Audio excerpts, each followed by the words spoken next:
Hey, what's up everyone? This is me Shubham Rao here and welcome back to Study with an ITS Music Academy platform। और जैसा कि आप सभी को पता है कि मैं आप लोगों के लिए एक प्लेलिस्ट बना रहा हूं जिसमें मैं आपको सीबीएसई बोर्ड क्लास 10 इंस्टाग्राम और यूट्यूब के थ्रू फ्री ऑफ कॉस्ट में पढ़ा रहा हूं। ऑलरेडी मैंने कुछ लेक्चर यूट्यूब पे पोस्ट किए हुए हैं जो आप मेरी प्लेलिस्ट में जाके एक्सप्लोर कर सकते हैं। इसके अलावा हर दिन जो है इंस्टाग्राम रील और यूट्यूब शॉर्ट्स के थ्रू हम लोग छोटे छोटे क्वेश्चंस और कुछ कॉन्सेप्ट सीखते रहते हैं, तो प्लीज उनको भी देखा करिए। ठीक है। अगर आपको मुझे इंस्टाग्राम पे फॉलो करना है तो नीचे डिस्क्रिप्शन में लिंक दी हुई है, आप वहां पे जाके मुझे फॉलो कर सकते हो। इस पर्टिकुलर वीडियो लेक्चर में हम लोग जो है वो आपके चैप्टर नंबर 5 जिसका नाम है एरिथमेटिक प्रोग्रेशन, उसका एक्सरसाइज नंबर 5.2 करेंगे। ठीक है। एक्चुअली इस 5.2 एक्सरसाइज में बहुत सारे क्वेश्चन है, तो हम लोग इसको दो पार्ट में करने वाले हैं। पहले पार्ट में हम लोग जो है एनसीईआरटी के एग्जाम्पल्स वगैरह करेंगे और नेक्स्ट पार्ट में मैं आपको एक्सरसाइज भी करा दूंगा। ठीक है। अच्छा, एक और चीज इंपॉर्टेंट है, अगर आप पहली बार इस वीडियो लेक्चर में आए हैं तो आप प्रीवियस लेक्चर जो है वो आप अरिथमेटिक प्रोग्रेशन का जरूर देख लीजिए, क्योंकि ये जो वीडियो लेक्चर है उस प्रीवियस लेक्चर का कंटिन्यूएशन है।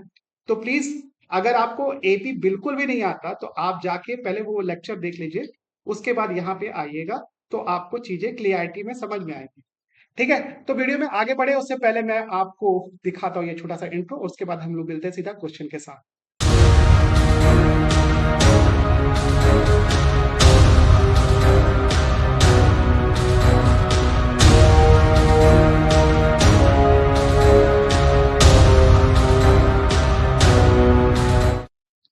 राइट, तो आपने इंट्रो देख लिया, चलिए हम लोग देखते हैं एनएट टर्म ऑफ एन एपी क्या होता है। ऑलरेडी प्रीवियस लेक्चर्स में मैंने जो है आपको बताया था एक फॉर्मूला, और हालांकि उसको डिराइव कर लिया था। यहाँ पे भी वो फॉर्मूला हम लोग लिख लेते हैं। A n is equal to क्या होता है आपका a plus n minus one into t. ठीक है। तो इसमें ए क्या है आपका फर्स्ट टर्म ऑफ एपी है, और डी क्या है आपका कॉमन डिफरेंस, कॉमन डिफरेंस। ठीक है। अब ये फॉर्मूला आया कैसे, हालांकि मैंने प्रीवियस लेक्चर में समझाया था कि ये फॉर्मूला कैसे बना है, लेकिन उसको समझाने के लिए इस पर्टिकुलर एक्सरसाइज में आपको एक एग्जांपल दिया हुआ है। उसपे एक पर्सन का नाम लिखा हुआ है रीना, जिसकी एक जॉब लगती है, जिसको 8,000 रुपीज सैलरी मिलती है। तो उसकी सैलरी कितनी है अपनी 8,000 रुपीज। और क्या बोल रहा है कि उसको हर साल जो है वो 500 रुपए का इंक्रीमेंट मिलता है। 500 रुपए का इंक्रीमेंट मिलता है उसको। और हमको ये बताना है कि उसके फिफ्थ ईयर की सैलरी कैसे निकालेंगे। ठीक है। तो देखो, ये कंडीशन हम लोग नॉर्मल तरीके से भी कर सकते हैं, लेकिन मैं बताऊंगा कि ये एपी कैसे है। उसको देखने के लिए हम लोग एक पेज इंसर्ट कर लेते हैं यहाँ पर, ताकि आपको मैं अच्छे से बता पाऊँ। इसमें देखो, मैं लिख देता हूँ आपको सैलरी, सैलरी। ठीक है, ये है आपकी 8,000। और आपको इंक्रीमेंट कितना मिलता है, इंक्रीमेंट लिखा है 500 रुपये। ठीक है। तो पहले साल में आपकी सैलरी कितनी हो जाएगी 8,000। सेकेंड साल में देखो सैलरी कितनी हो जाएगी 8,000। तो सैलरी मिलेगी ही मिलेगी, सब प्लस 500 रुपए का इंक्रीमेंट मिलेगा। थर्ड साल में क्या हो जाएगा, आपको 8,000 सैलरी तो मिलेगी ही मिलेगी, प्लस 2 इंटू 500। मतलब आपको थर्ड ईयर में क्या है 8,000 के साथ साथ जो दो इंक्रीमेंट है वो भी मिलेंगे। फिर उसके बाद फोर्थ ईयर में 8,000 प्लस 3 इंटू 500 मिलेगा एक्स्ट्रा। फिर 8,000 प्लस 4 इंटू 500 मिलेगा आपके फिफ्थ ईयर में। ठीक है। तो आप देख सकते हो उसके बीच में एक पैटर्न आपको दिख रहा है, पहले साल की सैलरी 8,000, फिर 8,500, फिर 9,000। तो आप जो है वो पहले और सेकंड टर्म का अगर डिफरेंस निकालेंगे तो वो 500 रुपए आ रहा है। इसी तरीके से जो है वो थर्ड और सेकंड का डिफरेंस निकालेंगे तो वो भी 500 आ रहा है। इसका मतलब आप क्या समझे कि देखिए, ये एक एपी होगा, क्योंकि एपी में क्या होता है हर टर्म कंसेक्यूटिव टर्म में क्या डिफरेंस होता है, एक फिक्स डिफरेंस होता है जिसको अपन क्या बोलते हैं कॉमन डिफरेंस या फिर डी बोलते हैं। तो इसका डी कितना है 500 रुपए। ठीक है। एक और पैटर्न आप यहाँ पे देख सकते हो कि देखो, जैसे जब मेरे को थर्ड टर्म निकालना था या फिर थर्ड ईयर का जो है सैलरी निकालना था, वो कैसे निकाला मैंने, 3 में से 1 को माइनस करके उसको मैं डी मल्टीप्लाई किया। डी क्या है आपका 500 रुपए। ठीक है। इसी तरीके से मैं जब फोर्थ ईयर की सैलरी निकाल रहा हूं तो मैं 4 - 1 या फिर 3 मल्टीप्लाई करके किससे, डी से, उसको 8,000 में प्लस करो। ठीक है। इसी तरीके से इसी लॉजिक को यूज करते हुए जब मेरे को nth ईयर की सैलरी निकालना होगा तो मैं क्या करूंगा, ए तो फिक्स रहेगा मेरा, ए मतलब मेरा 8,000 हो जाएगा। ठीक है, मैं यहाँ पे लिख देता हूँ ए इज इक्वल टू कितना है इसका 8,000 है, प्लस n-1 ईयर की और डी से इसको मल्टीप्लाई करना पड़ेगा। ठीक है, तो मैं कोई से भी ईयर की जो है वो सैलरी निकाल सकता हूँ। जैसे मैं एग्जांपल के लिए यहाँ पे 10th ईयर की सैलरी जो है वो कैलकुलेट करके दिखाता हूँ। तो 8-10 डालेंगे, आपको पहले साल में जो है वो फिक्स सैलरी मिल रही थी, वही है। और 10-1 इंटू 500 ये आपका हो जाएगा इंक्रीमेंट। तो कितना हो जाएगा आपका 8000 प्लस आपका 4500, ये हो गया आपका 12500। मतलब आपको 10 साल के बाद कितना मिलेगा? 12500, मतलब आपको नहीं, रीना को मिलेगा। ओके, तो इस तरीके से हम लोग इस फॉर्मूले को यूज कर सकते हैं किसी भी तरीके के टर्म को फाइंड करने में, या फिर इस क्वेश्चन में हम लोग को जो से ईयर की सैलरी चाहिए थी वो हम लोग इस फॉर्मूले को यूज करके निकाल सकते हैं। इसका फटाफट से स्क्रीनशॉट ले लो, हम लोग डायरेक्टली बढ़ रहे हैं नेक्स्ट क्वेश्चन की तरफ। ठीक है, तो देखो यहाँ पे वही सेम चीज जो सिखाई हुई है, जो मैंने आपको सिखाई कि ये फॉर्मूला कैसे आया, उसके पीछे का लॉजिक क्या था। ठीक है, और लास्ट में जो है उसने फॉर्मूला निकाला a n is equal to a plus n minus one into d. इसको याद रखना, क्योंकि हम इस एक्सरसाइज पे इसी फॉर्मूले को यूज करके डिफरेंट डिफरेंट क्वेश्चन बनाने वाले हैं। अब देखो ये डायरेक्टली एग्जाम्पल नंबर 3 आ गया, मतलब मैं चेक करना चाहता हूँ कि एग्जाम्पल नंबर 1 और 2 कहाँ गया। अच्छा, एग्जाम्पल 1 और 2 जो है वो प्रीवियस एक्सरसाइज का था, इसमें जो है वो आपका एग्जाम्पल 3 से चालू है। चलो एग्जाम्पल 3 ही सॉल्व करते हैं। तो फटाफट से इस क्वेश्चन को सॉल्व करने के लिए पहले क्वेश्चन पढ़ लेते हैं। 10th नंबर का जो है वो टर्म निकालना है और आपको एपी दिया हुआ है 2 7 12 ऐसा करते हुए। ठीक है, तो इस सीरीज को अगर कंपेयर करें तो ए इज इक्वल टू कितना है मेरा 2, और यहाँ पे डी कैसे निकालेंगे अपन? A2 माइनस A1 करके, वो हो जाएगा 7-2 दैट इज 5। और आपको पता है nth टर्म ऑफ एपी या फिर ए एन कितना होता है आपका? a plus n minus one into d. ठीक है, अब a कितना है मेरा? a जो है वो उसकी वैल्यू है 2, और मेरे को निकालना कौन से नंबर का टर्म? 10th नंबर का, तो मैं यहाँ पे A10 लिख दूंगा। और 10-1 इंटू डी कितना मेरा दिया हुआ है? 5। ठीक है, आप मल्टीप्लाई करते तो 8-10 कितना आ गया मेरे पास? 2 प्लस 10 में से 1 गया, 9 हो गया। 9 इंटू 5 कितना हो गया आपका? 45। ये हो जाएगा आपका 47। ठीक है, तो मेरा 10th नंबर का टर्म कितना आ गया? 47। इस क्वेश्चन को फटाफट से नोट करो, हम लोग बढ़ते हैं नेक्स्ट क्वेश्चन की तरफ। नेक्स्ट क्वेश्चन क्या दिया हुआ है आपका कि which term of AP, AP आपको दिया हुआ है वो -81 होगा। इस एपी का कौन से नंबर का टर्म जो है वो -81 है। और ये भी पूछ रहा है कि जीरो क्या इस एपी का पार्ट है? अगर है तो उसको हमको निकालना है कि कौन से नंबर का टर्म जीरो। चलो दोनों चीज फाइंड कर लेते हैं। सबसे पहले जो देखो, एपी में एपी लगातार घट रही है, मतलब 21 से 18 हो गया, फिर 15 हो गया, तो इसका डिफरेंस निकालने के लिए अपन को क्या करना पड़ेगा? कॉमन डिफरेंस कैसे निकालेंगे? A2 माइनस A1 करके। तो A2 कितना दिया हुआ आपका? 18, और A1 कितना दिया हुआ? 21। इसका डिफरेंस हो गया -3। ठीक है, फर्स्ट टर्म क्या दिया हुआ है एपी का? आपका 21। तो हम लोग सिंपली जो है वो ए एन नंबर का फॉर्मूला लगा लेंगे, वो हो जाएगा a plus n minus one into d. D कितना है आपका? -3। ठीक है, अब मेरे को nth टर्म दिया है, मेरे को n की वैल्यू निकालनी है, तो nth टर्म मान लेते हैं 81 है। a कितना दिया हुआ है मेरे पास? 21 plus n minus one, n कितना है मेरे पास? ये तो निकालना है। d कितना है आपका? -3।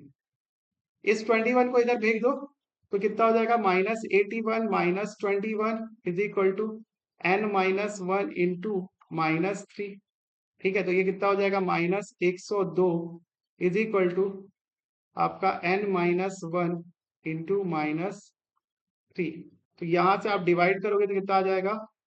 -102 by -3 is equal to n minus one. तो ये कितना हो गया? 3 जा और ये 4 जा 34 is equal to n minus one. तो यहां से आप कितना कैलकुलेट करोगे? n इज इक्वल टू, ये वन इधर जाके कितना हो जाएगा? ऐड हो जाएगा, तो 35n की वैल्यू आ गई।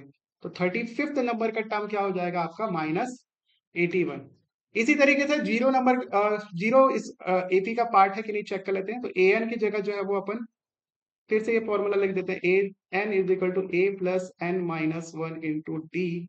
इसमें ए एन की जगह जीरो पुट करेंगे, और ए कितना दिया हुआ 21, और एन जो है वो अपन को निकालना है -1 इंटू डी। डी की वैल्यू कितनी दी हुई है? डी की वैल्यू दी हुई है -3। ठीक है, अब इस 21 को इधर भेजेंगे तो ये आ जाएगा आपका -21 is equal to n-1 into -3। आप इसको डिवाइड कर दो, -21 divided by -3 is equal to n-1। तो कितना हो जाएगा ये 7, और इज इक्वल टू n-1। तो यहाँ से n की वैल्यू कितनी आ जाएगी? 7 + 1 इज इक्वल टू 8। ठीक है, मतलब 8th नंबर का टर्म क्या हो जाएगा? 0। ठीक है, मैं देख लेता हूँ एक बार, मेरी फोटो बीच में तो कहीं नहीं आ रही है, तो आपको देखने में प्रॉब्लम ना हो। हल्की सी आ रही है, चलो, लेकिन काम हो जाएगा आपका। चलो इसको फटाफट से नोट करो, हम लोग बढ़ते हैं नेक्स्ट क्वेश्चन की तरफ। ठीक है,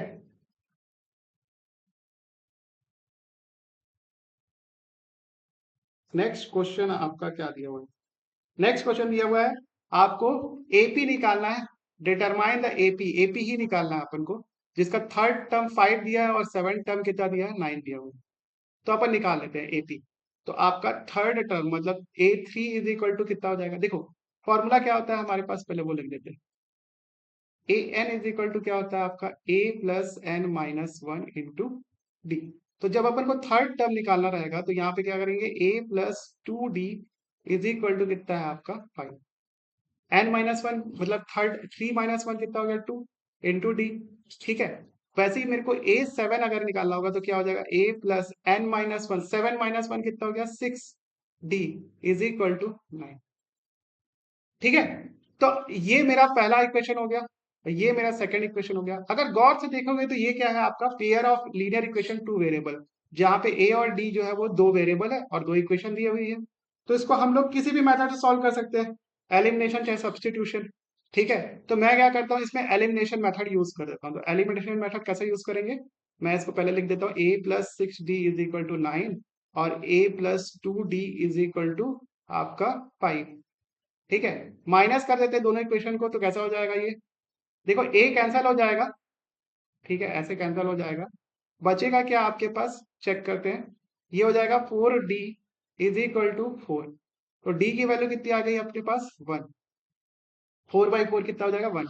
यहाँ से अपन किसी भी वैल्यू इक्वेशन में जो है वो d की वैल्यू डाल देते हैं। लेट सपोज मैं पहले इक्वेशन में डाल देता हूँ d की वैल्यू, तो 6 इंटू डी की वैल्यू कितनी है? 1 इज इक्वल टू 9 पुट कर देंगे इसको। तो a इज इक्वल टू कितना हो गया? 6। 9 माइनस 6 कितना हो जाएगा आपके पास? ठीक है, तो a की वैल्यू 3 आ गई, d की वैल्यू जो है वो 1 आ गई। ठीक है, ओके। अब अपन को क्या करना है? एपी निकालना है। तो एपी जनरली कैसे निकलता है? ए प्लस बी, ए प्लस 2d, ऐसे ऐसे करते करते एपी बनता है। तो सबसे पहला टर्म क्या है अपना? 3। ठीक है, सेकंड टर्म कैसे निकालोगे? a प्लस डी करके। तो a की वैल्यू 3 दी है, d की वैल्यू 1 दी है, तो 3 + 1 कितना हो गया? 4। a प्लस 2d, तो a की वैल्यू जो है वो 3 दी है, और d इंटू 2 कितना हो गया आपके पास? 5। तो ये 5 हो जाएगा, ऐसे 6, ऐसे ऐसे करते जो है वो एपी बन जाएगा। ठीक है, तो ये एपी आपकी बन गई, इसको फटाफट से नोट कर लो। ये वाला भी क्वेश्चन जो है वो आपका कंप्लीट हो गया। नेक्स्ट क्वेश्चन की अपन तरफ आगे बढ़ते हैं। तो चलो आप 6 नंबर का क्वेश्चन कर लेते हैं। इसमें आपको दिया हुआ, check whether 301 is a term of the list of the number.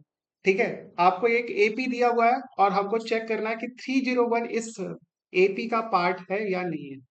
ठीक है, तो हम लोग सिंपली इसमें फॉर्मूला वही वाला लगा लेते हैं, a n is equal to a plus n minus one into d. ठीक है, यहाँ पे ए की वैल्यू कितनी दी है? 5 दी है। डी निकालना है अपन को, तो डी कैसे निकालेंगे? आपका सेकंड टर्म में से, चलो मैं यहाँ लिख देता हूँ, A2 माइनस A1 कर देंगे। A2 मेरे को कितना दिया? 11, और फर्स्ट टर्म मेरे को दिया 5, तो इसका डिफरेंस कितना आ जाएगा? 6। ठीक है, तो आपको ए एन निकालना है, सॉरी ए एन दिया हुआ है, ए एन की वैल्यू हमको 301 पुट करनी है। तो यहाँ पे लिख लेते हैं 301 इज इक्वल टू, ए की वैल्यू कितनी दी है अपने पास? 5 प्लस n-1, अपन को n की वैल्यू एक्चुअली फाइंड करनी है, और d की वैल्यू कितनी दी है आपके पास? 6 दी हुई है। तो इसको फाइंड करते हैं, n की वैल्यू कितनी आ रही है। तो देखो 301 में से 5 माइनस कर दोगे तो आपके पास कितना आ जाएगा? 296, ठीक है। ये 296 डिवाइडेड बाय 3 करोगे तो ये आ जाएगा n-1 के बराबर, ठीक है। तो ये कितना हो जाएगा आपके पास, लेट सॉल्व, सॉरी 6 कहाँ से होगा, ये 6 था ना, तो 6 से जाएगा तो ये कितना हो जाएगा, 2 3 जा, 2 1 जा, 2 4 जा, 2 8 जा, तो 148/3। अब ये फर्दर और नहीं जा रहा है, इसको +1 इधर कर देते हैं और n इधर लिख देते हैं, ठीक है। तो देखो ये फर्दर और किसी से सिंप्लीफाई नहीं होगा, मतलब यहाँ पे n की वैल्यू जो है इंटीजर नहीं आ रही है। तो इसको ऐसे समझते हैं जैसे कि मान लो मैं फर्स्ट टर्म निकाल सकता हूँ, सेकंड टर्म निकाल सकता हूँ, थर्ड टर्म निकाल सकता हूँ, लेकिन आधा टर्म कैसे निकालूंगा, आधे नंबर का टर्म कौन सा होता है, या फिर 3/4 नंबर का टर्म कौन सा होता है। मतलब इस क्वेश्चन में जो ये फॉर्मूला है, इसमें जो n की वैल्यू क्या होनी चाहिए, इंटीजर होना चाहिए, तभी मैं ये टर्म निकाल सकता हूँ, ठीक है। अगर n की वैल्यू इंटीजर है, वो भी पॉजिटिव इंटीजर, ठीक है, तो मैं उस नंबर के टर्म को निकाल सकता हूँ। नेगेटिव भी होगा तो चलेगा, लेकिन वो उसके लिए अलग लॉजिक अपनाना पड़ेगा, ठीक है। लेकिन n की वैल्यू इंटीजर तो होनी ही चाहिए। यहाँ पे इंटीजर नहीं आ रही है, इसलिए जो है n एक इंटीजर नहीं है, इसका मतलब जो है वो 301 जो है वो आपका इसका पार्ट नहीं है, ठीक है। तो यहाँ पे लिख दोगे 301 is not part of AP this AP AP मतलब आपका एरिथमेटिक प्रोग्रेशन। इसको फटाफट से नोट करो। तो लॉजिक यही है कि n की वैल्यू इंटीजर होनी चाहिए, तभी जो है वो आप इसको सिंप्लीफाई कर सकते हो, अदरवाइज नहीं कर पाओगे, ठीक है। अब इसमें क्या पूछ रहा है कि कितने 3 डिजिट के नंबर, सॉरी 3 डिजिट, 2 डिजिट के नंबर है जो कि 3 से डिविजिबल है। तो सबसे पहले अपन 2 डिजिट का सबसे छोटा नंबर निकाल लेते हैं। तो सबसे छोटा नंबर जो 3 से डिविजिबल होता है वो 12 होता है, फिर उसके बाद 15 होता है। ऐसे ऐसे करते करते सबसे बड़ा नंबर 2 डिजिट का जो कि 3 से डिविजिबल होता है वो है 99, ठीक है। 100 तो डिवाइड नहीं होता, ठीक है। आपको पता है ना कि 3 से जो डिवाइड होता है उसका सम ऑफ डिजिट जो है वो 3 से डिविजिबल होना चाहिए। जैसे 12 जो है वो 1 और 2 को प्लस करेंगे तो 3 के बराबर आता है, तो 3 से डिविजिबल हो जाएगा। हमने जो है ये इतने नंबर ऑफ टर्म हमको पता, अभी कितने को है इनको काउंट कैसे करेंगे। तो काउंट नहीं करना है आपको, आपको एपी यूज करना है। इसमें जो है 99 जो हो जाएगा nth नंबर का टर्म हो जाएगा, और ए मेरे को यहाँ पे दिख रहा है कितना, 12, ठीक है। और डी जो है वो कैसे निकालेंगे, 15 - 12 = 3। अब मेरे से पूछोगे कि ये एपी में क्यों है, तो देखो कोई भी नंबर अगर 3 से डिवाइड होगा, वो सभी के बीच का डिफरेंस कितना होगा, 3 होगा। जैसे कि 12 और 15 के बीच का डिफरेंस 3 हो गया। नेक्स्ट अब 18 आ जाएगा, तो 18 और 15 के बीच का डिफरेंस भी 3 हो जाएगा। तो इसका एक कॉमन डिफरेंस होगा, इसलिए ये एपी में होगा, ठीक है। ये भी चीज मेरे को क्लियर हो गई यहाँ से। अब यहाँ पे मैं फॉर्मूला लगा दूंगा, a n is equal to a+n-1 into d. A n कितना दिया हुआ है मेरे पास, 99, और ए कितना दिया हुआ है मेरे पास, 12। मेरे को एन की वैल्यू निकालनी है, डी की वैल्यू जो है वो आपको कितनी दी हुई है, 3, ठीक है। तो इसको माइनस करो तो कितना हो जाएगा, 99 में से 12 घटा दो, देखो 99 में से 10 घटाया तो 89 हो गया, 89 और में से 2 घटा देते हो तो 87 हो जाएगा। 87/3 = n-1। तो देखो 3 1 जा, 3 2 जा, कितना बच गया, 2 बच गया, ठीक है। 3 9 जा, 29 आ गया। तो 29 + 1 = n। तो n कितना हो जाएगा, 30। तो 30 नंबर का जो टर्म है, सॉरी 30 नंबर का टर्म नहीं, 30 ऐसे नंबर होंगे जो कि डबल डिजिट के हैं, जो कि 3 से जो है वो डिवाइड हो सकते हैं। तो इसको भी फटाफट से जो है नोट डाउन कर लो या फिर स्क्रीनशॉट ले लो। हम लोग बढ़ते हैं नेक्स्ट क्वेश्चन की तरफ। इतना लोड क्यों ले रहा है, हाँ चलो। नेक्स्ट क्वेश्चन आ गया अपने पास, हमारा एपी दिया हुआ है, इसमें से 11 term, find 11 term from the last, मतलब पीछे से 11वें नंबर का टर्म निकालना, ठीक है। और एपी आपको दिया हुआ है। तो देखो एक लॉजिक तो ये है कि पहले आप इधर से निकालो और चेक करो ये नंबर का टर्म कौन सा है, ठीक है, वो लॉजिक के हिसाब से, ठीक है। उसके बाद क्या करो, ये जितने नंबर का टर्म आएगा सामने से चेक कर लो कि आपको 11 नंबर का टर्म कौन से नंबर का टर्म पड़ेगा, फिर आप सामने से यूज करके निकाल सकते हो। नहीं समझ में आया बात? तो जो मैं बताने की कोशिश कर रहा हूँ वो लास्ट में बताऊंगा, पहले ये देख लो मेरा लॉजिक क्या बोलता है कि हमको पीछे से जब 11 नंबर का टर्म निकालना है, तो देखो एक चीज आपको समझ लेना चाहिए कि जब कभी भी हम लोग एपी बनाते हैं तो एपी सामने से भी एपी बनता है और पीछे से भी एपी रहता है। ठीक है, जैसे इसमें देखो क्या हो रहा है, अपन डी जब निकालेंगे तो डी कितना हो जाएगा आपके पास, 7 - 10 इज इक्वल टू -3, मतलब ये लगातार घटने वाला एपी है। तो 62 से -3 पहले कौन सा नंबर का कौन सा टर्म आ जाएगा आपका, इसमें से -3 ऐड कर दो, सॉरी ऐड नहीं करोगे आप, इसके पहले वाला टर्म जो है वो आप निकाल लो। तो इसके पहले वाला टर्म कौन सा हो जाएगा आपका, 3 माइनस करोगे तो ये हो जाएगा -57। तो 62 के जस्ट सामने जो है वो -57 आ जाएगा, फिर -62 आ जाएगा। तो देखो ये पीछे से पहला टर्म हो जाएगा, ये फर्स्ट टर्म हो गया, और ये कौन सा हो गया, पीछे से सेकंड टर्म हो गया। हम लोग उल्टा एक काम करते हैं, उल्टा इसका डिफरेंस निकाल लेते हैं।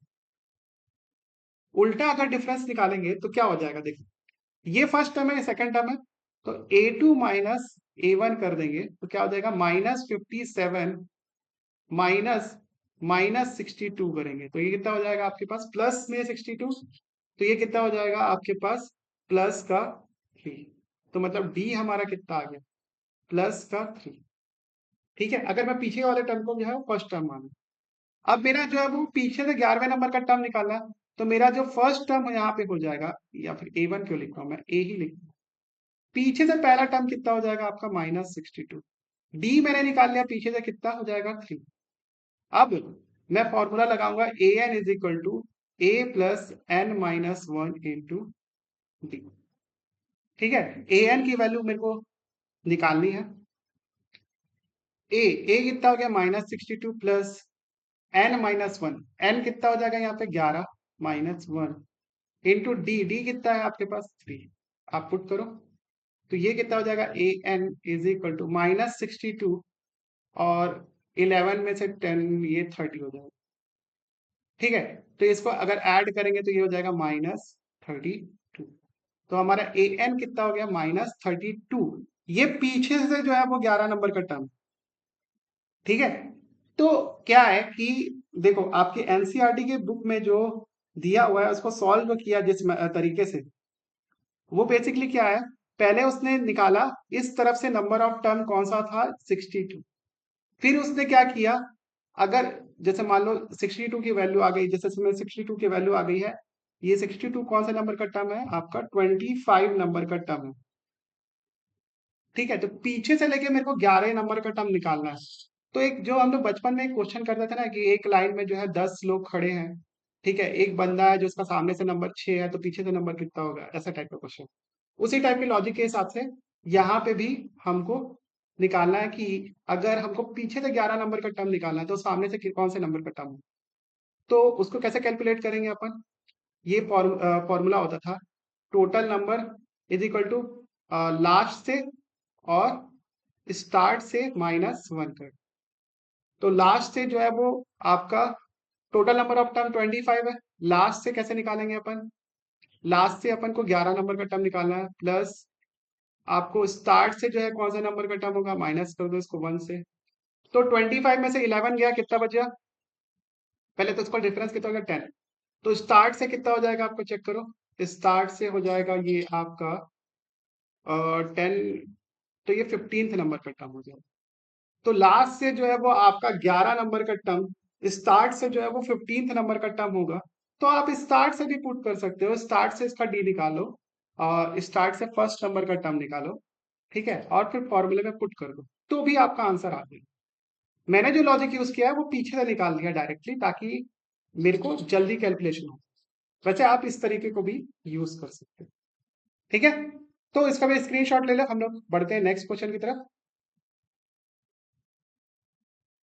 नेक्स्ट क्वेश्चन आपको क्या दिया हुआ है आपका, a sum of 1000 rupees is invested 8% simple interest per year, calculate the सभी के calculate the interest at the end of each year, do these interest form an AP, और उसके बाद 30 ईयर्स का जो है आपको इंटरेस्ट निकालना।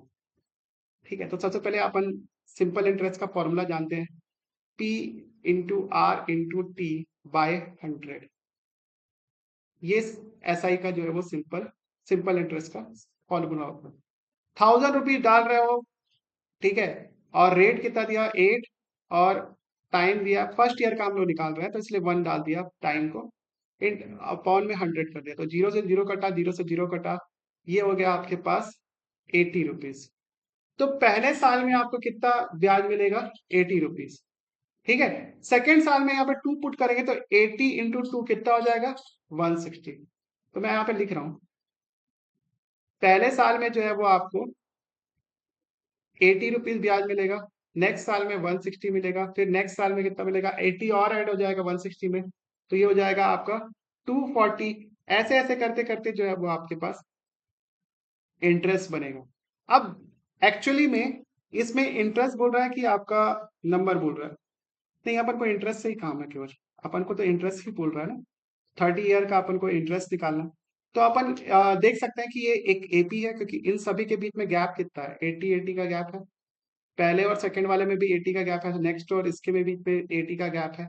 ऐसे जितने भी नंबर ऑफ टर्म है आएंगे आगे और भी फर्दर, उनमें गैप जो है वो 80 का ही रहे। क्योंकि देखो सिंपल इंटरेस्ट क्या होता है, एक फिक्स नंबर होता है, ठीक है, कंपाउंड इंटरेस्ट जो होता है वो लगातार वैरी करता रहता है पावर के हिसाब से। ठीक है, तो ये तो दिक्कत नहीं होगा, इसलिए जो सिंपल इंटरेस्ट है वो एक एपी फॉर्म करेगा, तो हमको 30 ईयर का जो है वो इंटरेस्ट निकालना है, तो हमको सिंपली वही वाला फॉर्मूला यूज करना है। पहला मेरा ए कितना दिया हुआ है, 80 दिया हुआ है, डी कैसे निकालोगे आपका 160 माइनस 80 करके, तो ये कितना हो जाएगा 80। यहां से फॉर्मूला में डाल दो, a n is equal to a plus n minus 1 into d. ठीक है, ए एन अपन को ए 30 निकालना है, और ए कितना दिया है मेरे पास 80 प्लस 30 साल का जो है वो आपको इंटरेस्ट निकालना है। डी कितना दिया हुआ देखो, इसके बीच का डिफरेंस 80 है, तो ये क्या हो जाएगा आपका 80 प्लस 29 इंटू 80। ठीक है, चलो इसको निकालते हैं, इसको कैलकुलेट करेंगे तो कितना आ जाएगा, हाँ इसको कैलकुलेट करने से आ जाएगा आपका 2400। तो मतलब 30 ईयर्स के बाद जो है वो कितना ब्याज मिलेगा, 2400। ठीक है, तो एपी को भी के तरीके से भी इसको निकाल सकते हो, या फिर आप सिंपल इंटरेस्ट को भी यूज करके निकाल सकते हो, टी की जगह 30 पुट कर दो तो भी आपका आंसर आ जाएगा। ठीक है, 2400। चलो नेक्स्ट क्वेश्चन की ओर बढ़ते हैं। नेक्स्ट क्वेश्चन क्या दिया हुआ है कि in a flower bed there is 23 rose plant in first row. मतलब देखो ऐसे कर आप फ्लावर बेड का मतलब क्या है इसका, ये ऐसा है, आपको जो है वो एक फ्लावर बेड दिया हुआ है, इसमें बोल रहा है कि आपके पहले वाले रो में जो है वो 23 प्लांट है, फिर ऐसे ऐसे करते करते प्लांट की संख्या जो है वो कम हो रही है। ठीक है, तो पहले वाले रूम में जो है वो 23 प्लांट है, फिर 21st प्लांट है, फिर 19 प्लांट है, ऐसे ऐसे 5 रोज हैं। ठीक है, तो क्या बोल रहा है कि how many rose there in flower blood. ठीक है, और क्या बोल रहा है, there are 5 rose plant in last row, आखिरी वाले प्लांट रो पे कितने प्लांट है, 5। तो अपन को चेक करना है कि ये, अच्छा कई लोग इस पे कंफ्यूज हो सकते हैं अगर ये क्वेश्चन जो है वो मिक्स प्रॉब्लम में दिया होगा, एपी में है क्या नहीं है, चेक करके देख सकते हो पहले ये एपी में है या नहीं। देखो इन दोनों के बीच का डिफरेंस कितना है, -2। ठीक है, आप A2 माइनस A1 करोगे तो कितना आ जाएगा D, और ये किसके बराबर होगा 21 माइनस 23, दैट इज -2। ठीक है, आप जो भी नंबर के टर्म को जो है वो पिछले नंबर वाले टर्म से माइनस करोगे तो उसका डिफरेंस कितना आ जाएगा, -2। आप इसको भी करके देख सकते हो, A3 माइनस A2 करके, तो ये भी कितना आ रहा है आपके पास 19 माइनस 21, दैट इज -2। ठीक है, अब देखो एपी में क्या हो जाएगा, आपका फर्स्ट टर्म कितना हो गया 23, डी आपके पास कितना है? डी है आपके पास -2। आपको क्या निकालना है? आपको निकालना है एन की value. A n is equal to n minus one into d में एन की वैल्यू निकालनी है। ए एन की वैल्यू मतलब लास्ट टर्म मेरे को आपको दिया है 5, और एन की वैल्यू निकालनी है n minus one into d. D कितना है आपके पास? -2। ठीक है, -2 ही आ रहा है ना, 23 फिर 21 फिर ठीक है, कोई दिक्कत नहीं। Let me verify.